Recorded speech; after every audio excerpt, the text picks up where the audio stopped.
So can you hear me okay? Great, yeah. What a huge audience. It's fantastic, yeah?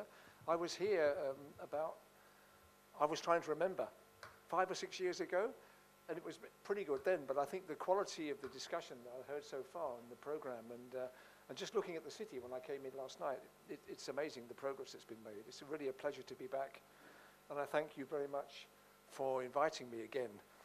It's nice to sort of come back at regular intervals and see what differences there are, what changes have been made.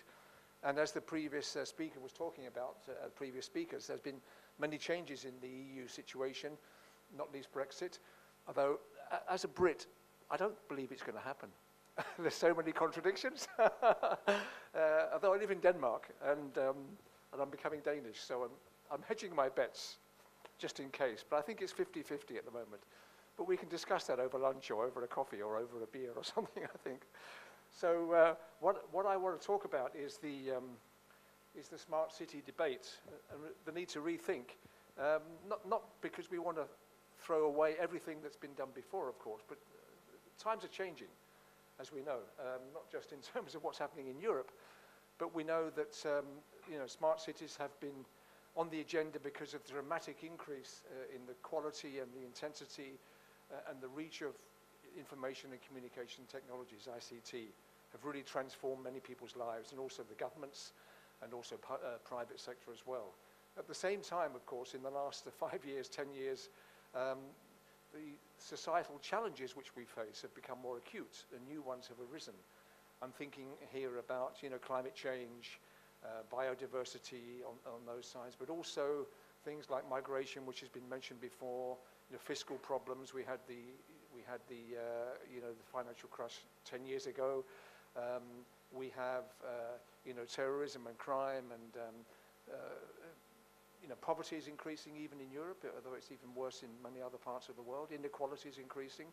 There are huge problems which we need to solve, and ICT is obviously an important tool in doing that.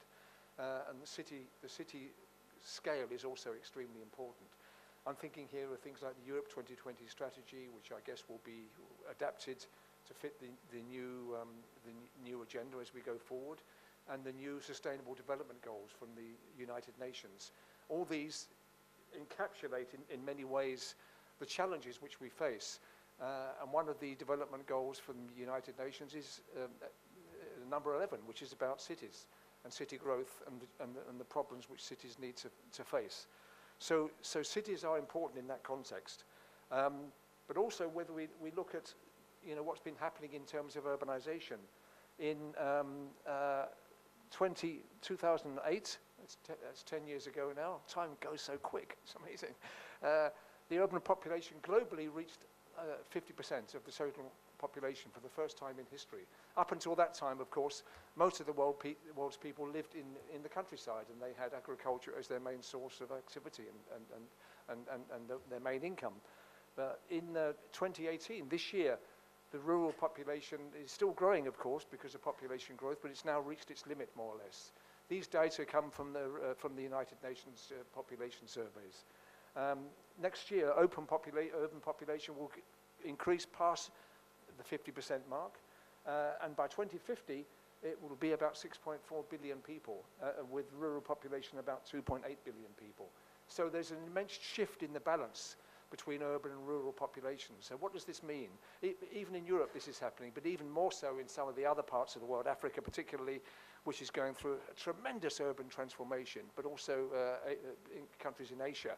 And China has transformed dramatically in terms of urban growth over the last 20 years, as we know. It's about now, by and large, an urban country.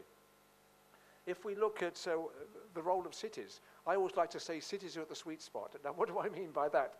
I mean they're large enough to have real power and impact. Financial resources, human resources, governance resources.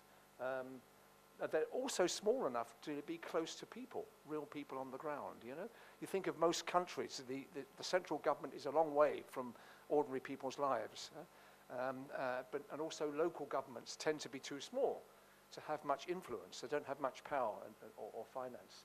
So I think that cities are very much, in the way I look at it, as at the sweet spot between centralized and decentralized governance models.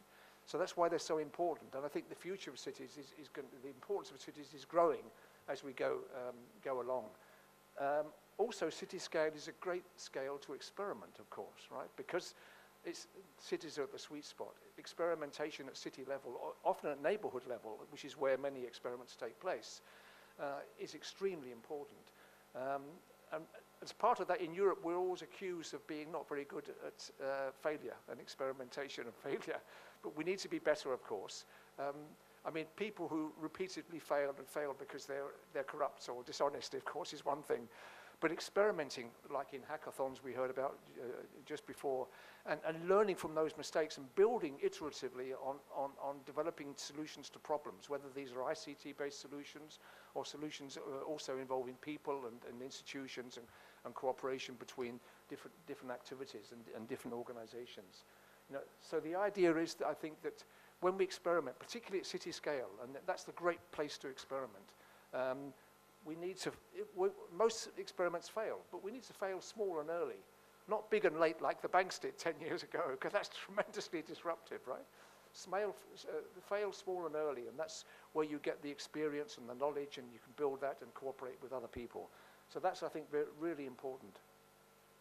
If we look, I did a survey with myself and other colleagues 3 or 4 years ago, 2014 it was published for the European Parliament, about what's going on with smart cities across Europe. And we use this definition here, or the European Parliament devised this definition: a city seeking to address public issues via ICT-based solutions on the basis of multi-stakeholder municipality-based partnerships. So this is basically saying ICT to address problems, and it's about partnerships. And I think those two things are extremely important. And you can see there that the countries which have most smart cities tend to be the Nordic countries, in the north, Denmark, Sweden, and Finland, as well as Estonia, and in the south, Italy, Austria, and Slovenia. Okay, and then there's also some other countries to the west, UK, Netherlands, Belgium, and the Iberian countries, Portugal and Spain. You know? And I think Slovenia is doing quite well on that. It's about average, as you can probably see. So that's the pattern as we see at the moment. It's probably changed quite dramatically since then, but that's the last survey that I know of that's taken place. If we look at if you look at the smartcities.eu website, which regularly benchmarks and measures cities, smart cities across Europe, and the last one that there was in 2015, so I guess they're due for another measurement soon. They base it on 6 characteristics, which are mentioned there, and that's also what we use for the European Parliament survey, in fact. So it's not just about using technology, it's actually smart governance, how the governance context, the public sector is using ICT to support political awareness, public and social services, and become efficient and transparent. You know, ICT is really great at making governments and public sector transparent by publishing information online, open data, and all these sorts of things. Also, it's important that the economy becomes smart. Enterprises use ICT in e-business, e-commerce, productivity, ICT-enabled advanced manufacturing and services, for example. So very, really important that your entrepreneurs and your startups, but also your larger established industries, use ICT in intelligent ways. Smart mobility, which we just heard about Bratislava, is one of the important things going on here. ICT infrastructures, of course, transport systems, making the city externally accessible as well. ICT supported and integrated transport and logistics, which is the examples which we heard from the mayor a few minutes ago. Also smart environment. The environment's going up the agenda dramatically, of course, not least because of the 2015 climate change agreements reached in Paris 3 years ago. Using ICT to enhance ecological awareness, measuring air quality and resource management, for example. Many things happening there. Smart energy grids, metering, pollution control and monitoring, green buildings, buildings that can breathe and generate their own energy, recirculate the air and purify the air, used for planning and things like that. Smart people. I think this is probably one of the most important things in this context. It's no good having a top-down ICT-based city governance which imposes ICT solutions on the populace. Smart people are critical, I think, in this, and also smart living. You know, So education, lifelong learning, also culture, leisure and tourism, health and education, all these things indicate that the population and individuals in the population are becoming smart in using ICT, but not just going online and using ICT in that context, but actually using it to boost the quality of their lives, of course. Increase entrepreneurship, make their neighborhoods much more secure and citizen friendly, and basically use the new tools to enhance living and the quality of life. So those are the 6 main characteristics which are being used. One can discuss, whether they should be improved and updated, of course, and that's what I'm going to come on to in a minute. But if we look at the measurement, the benchmarking which took place in 2015 on the back of those 6 characteristics I've just mentioned, it also did a survey of about 200 of the medium-sized cities across Europe, excluding the very, very big ones, like London, Amsterdam, Paris, Berlin, Barcelona. So the medium-sized cities, and we can see there that Bratislava is about average. You look at the bottom line there, the average is just slightly below average on using those 6 characteristics and the indicators which I briefly mentioned before. It does best in smart mobility, and we've already heard that the mayor is keen to push that forward even more. It also is pretty good in smart people. So you're smart, you people, okay? Big higher than average across Europe. But also the governance maybe lags a bit behind. But don't forget, this is 3 years ago now. So maybe there's also effort that needs going into that. If we compare with Aarhus, which is a slightly smaller city and slightly less dense, although the density of population is not that different. It's the city where I work in Denmark. It's actually above average on all of those scores there, particularly people again. So like in Bratislava, people in Aarhus are pretty smart actually using the technology and benefiting from the use of the technology. So this is an idea of how some of these characteristics and indicators can be used. I mean, they're just rough and ready, of course, but benchmarking like this allows cities to see how they're doing, indicate other cities with whom they can perhaps talk and cooperate. So they can be extremely powerful tools, as long as they're not used too literally, of course. Yeah? Don't get too hung up on the benchmarking, but use it as a way to improve what you're doing, increase knowledge and share and collaborate with other cities around the world and around Europe particularly. One interesting example, which I like very much, I do a lot of work with Barcelona, and a good friend of mine, Thomas Diaz in Barcelona, founded this Smart Citizen Kit, which is really a low-cost environmental sensing kit for people. People and organizations and communities and companies to measure, to use ICT to measure what's going on in the environment, such as humidity, noise, and air pollution. It's an open source, based upon Arduino. I'm sure many of you know that, open source software. And also open source hardware, of course. Crowdsourcing data from individuals and different points around the city. So this is an example where people and organizations at the local scale can collect environmental data and feed it up to the government and actually get a better map of what's going on. I'm told I've only got a few minutes left, so I have to speak faster, okay? So what we need to do perhaps is to start to rethink the smart city label. If you look at all those other types of city which people mention, very, very few of those other types there on the left-hand side actually use the word smart city. They don't like the word smart city. They think it's the connotations of being ICT-driven and ICT-led are a bit negative. So they're focusing on other things. And there's these big city networks, for example, the C40 network, which you've probably heard about, which is mega cities addressing climate change. And the global Fab City Network, which I'll mention if I have a few minutes, using ICT in digital fabrication.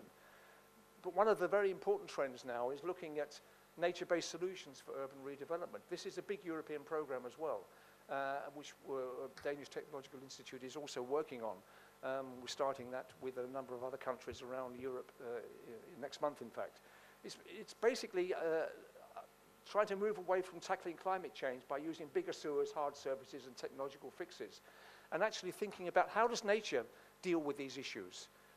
Mimicking nature, working with nature, looking at how the topography should be designed, soil, trees, flowers, and things like that. So rather than fighting nature, working with nature. This is an important change, I think, and the technology in that context is extremely important. and they're also using social innovation. And the results, according to these architects who I work with in Denmark, is a greener, happier, more sensuous and more varied urban environment. And they're doing this actually around the world, you know. People tend to be happier, crime reduces, social cohesion increases, etc., etc. Now, these things aren't directly linked, but there are obviously correlations between those things. These developments can be extremely important. Another one, which is the Fab City Network. Have many people heard of that here? Who's heard of the Fab City Network? Nobody. Fab City means, you know, heard of Fab Labs. That's where 3D printing, additive manufacturing takes place. It's often a bottom-up movement, but it also is now impacting small companies and larger companies using additive manufacturing, 3D printing and other technologies to new forms of distributed manufacturing. The Fab City Network is based upon the idea that, again, cited by Barcelona, is that everything, all the physical things that a city needs, or most of, or as many as possible, things the city needs, are manufactured locally, based upon recycled materials, using 3D printing and other technologies at the same time, so that you don't, you know, bring massive amounts of goods and services from around the world. You can manufacture them locally. Of course, you do trade internationally with people and with data, of course, right? Now, this is courses of vision, but it's starting to happen already. And there are already quite a few, even though it's been going only 2 or 3 years, already all those cities are involved. Boston is MIT in the US, of course, but the city government there is also involved in this. My last slide, okay? So I think we're now moving from this idea that cities are, smart cities are just based upon this idea of introducing ICT in the traditional sense, you know, as a form of communication and virtual reality, virtual change. But the idea that ICT is a general purpose technology. It's supporting things like engineering, manufacturing, construction, town planning. It's being used generally across, as a basis across the economy. So we're seeing that leadership needs to change to adapt to that. Innovation is important, and I stress here that living assets, people and nature, are the only real sources of innovation. The technology is not a source of innovation, but people and nature are driving innovation using tools like ICT. We need participation and collaboration. Technology is not a panacea or a fix. It needs to be combined with the physical, of course. But we need to spread the potential of collaborative technologies, of tools for government, business, and people using open source and open data. This is what we're discussing here today. Policy coherence is critical. My last point. Develop open governance for the specific city context. Each city is unique. You know, context is really important, but obviously you can learn from what other cities are doing. And cities are at the sweet spot. So cities are very, very important. I hope that's given you a quick flavour of what my thinking is, and also I work a lot with the European Commission and also the United Nations on these issues. So there's a lot more to discuss on this, so I look forward to the discussion later. Thank you very much, and sorry to take too much of your time.